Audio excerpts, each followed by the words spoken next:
Hey everyone, and welcome to the final episode of the Revolutionizing Media podcast. I'm your host Evan, and today we're just going to be talking about what we learned this semester and what we learned from our guests that we interviewed on the podcast. So let's break down all of the interviews and just sort of recap what we learned from them. It's been a really great experience to work on this project and make the podcast, and I hope that the listeners take away as much as I did. I would also like to say a quick thank you to everyone who is a part of this podcast. The project wouldn't even be possible if it weren't for the guests that I interviewed. I really appreciate your guys' time and insight. Just a quick refresher, this podcast series was a set of interviews of people in different areas of the media industries. We interviewed professionals in the film industry, the music industry, and the news media industry. The goal of this podcast was to look at how the emergence and availability of new technologies is reshaping these industries.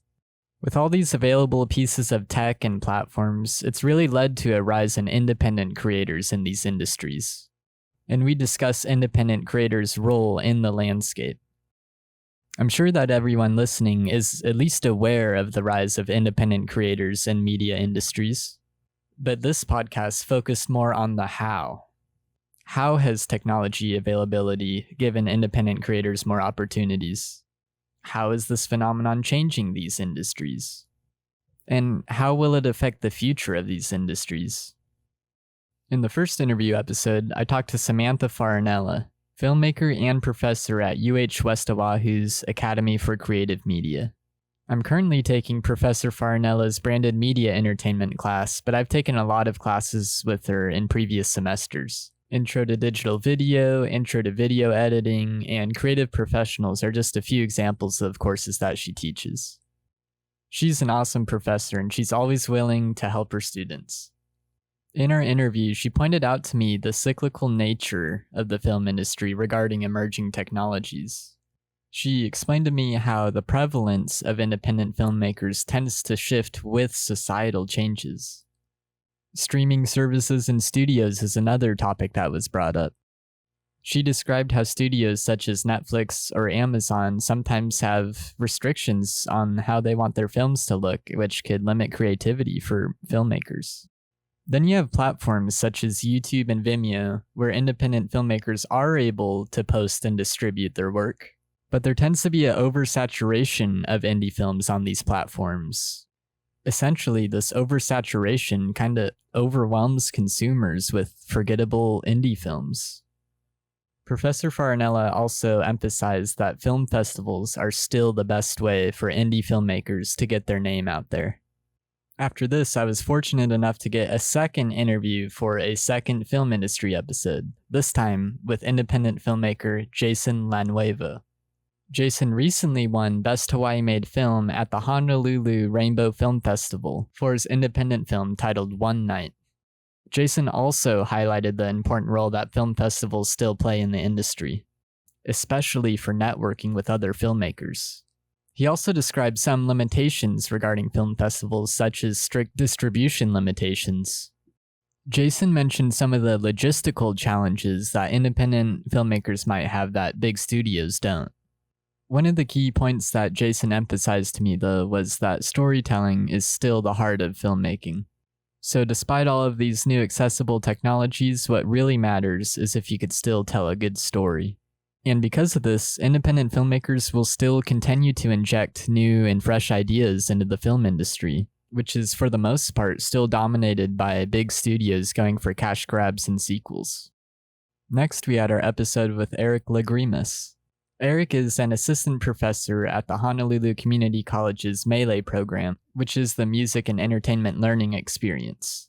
Eric's a really cool and knowledgeable guy, and he actually gave me a tour around the Melee program and chatted with me for a while before recording the episode. He has a ton of experience in the music industry, and he has held many different positions. One of my main takeaways from talking with Eric is the now potential that independent artists have of being noticed by record labels.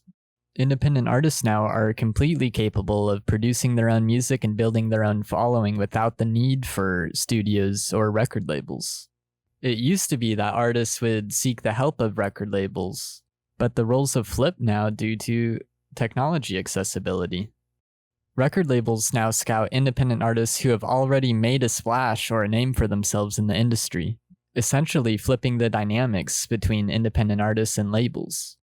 Independent artists who are looking to grow are now in the driver's seat in regard to what record labels have to offer them. Eric also highlighted the significance of DAWs, digital audio workstations, the role content creation plays on social media in the music industry, as well as the importance of having a diverse skill set in the evolving music industry. This is what Eric referred to as being a Swiss Army knife. He foresees traditional brick-and-mortar studios to continue to have a place in the industry. Although he believes there will be more small studios and less massive ones, there will always be that need for professionalism and a space, a controlled environment for creativity and music production. Lastly, for the episode on the news media industry, I interviewed Jason Ubai at HPR, Hawaii Public Radio. I really enjoyed my trip down to HPR and just chatting with Jason and getting his perspective. Some of the main points Jason made to me were the impact of social media algorithms on news consumption and the importance of media literacy. He brought up the George Floyd murder, which was caught by an independent journalist on camera, reigniting the BLM movement. He also discussed difficulties independent journalists and reporters have in monetizing their work, which results in many of them just chasing clicks.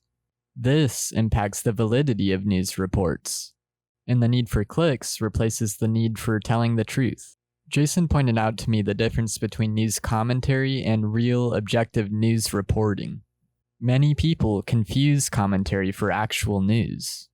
Heading into the future, it'll be important for independent and traditional news sources to be transparent and authentic. For news consumers, it'll be even more important to be able to distinguish the objective from the subjective.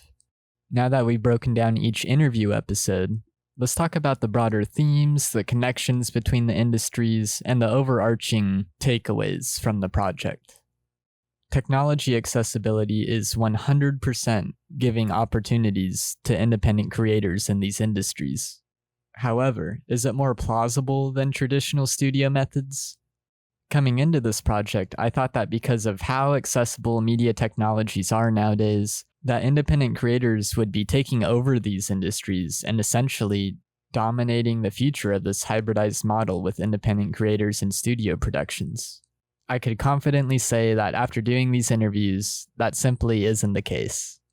Independent creators are faced with numerous challenges.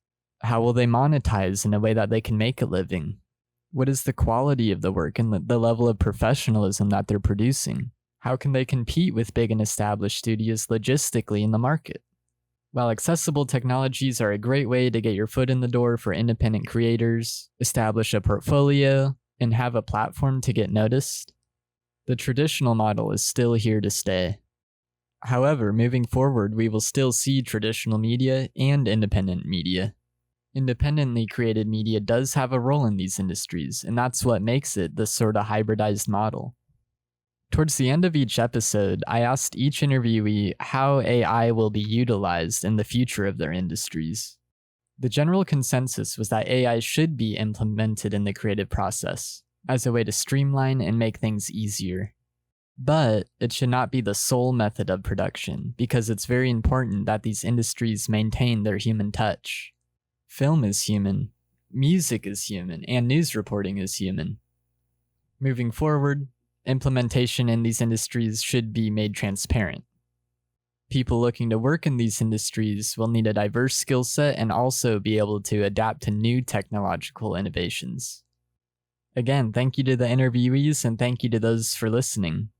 I've really enjoyed making the Revolutionizing Media podcast, and I hope that it's an interesting listen for media students. Thank you and take care. Signing off.